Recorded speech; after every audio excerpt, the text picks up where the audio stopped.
Près de 300 millions de dollars ont disparu de Kelbedao lors d'une seule attaque. Et les chercheurs en sécurité avertissent que la même vulnérabilité pourrait encore se cacher dans d'autres protocoles de restacking majeurs. Les attaquants ont vidé le protocole en exploitant une faille dans le contrat intelligent que des auditeurs externes avaient précédemment classé comme à faible risque plutôt que critique.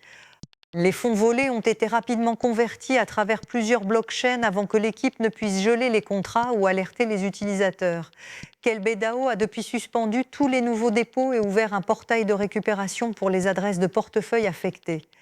Les firmes de sécurité blockchain estiment que l'attaquant a déplacé au moins 40% du butin via des mixeurs de confidentialité dans les 6 premières heures.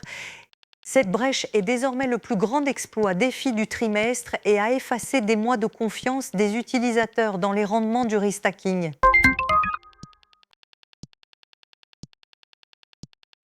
Un demi-milliard de dollars en position crypto à effet de levier a été liquidé pendant la nuit lorsque le Bitcoin a franchi le seuil de 78 000 dollars pour la première fois depuis début mai. La vague de vente a anéanti les paris haussiers sur Bitcoin, Solana et XRP, les marchés à terme enregistrant les dommages les plus graves sur les exchanges centralisés. Les traders avaient accumulé des positions haussières en début de semaine, rendant le marché vulnérable à un renversement soudain. Les données des analystes on-chain montrent que plus de 90% des liquidations provenaient de positions longues, pas des shorts. Le Bitcoin négocie désormais autour de 78 173 dollars, en baisse d'environ 1,7% en 24 heures. Ethereum et Solana ont suivi avec des baisses plus prononcées de 2,4 et 5% respectivement. L'indice de la peur et de l'avidité est retombé à 31, solidement dans le territoire de la peur.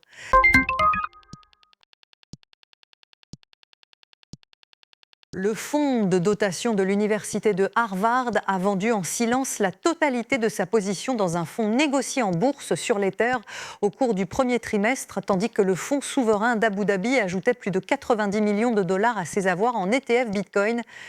Ces mouvements divergents mettent en évidence une fracture croissante parmi les investisseurs institutionnels sur la question de quel actif numérique mérite un capital à long terme. La sortie de Harvard a été révélée dans un dépôt réglementaire de routine et marque un retrait des premières expériences crypto de l'université.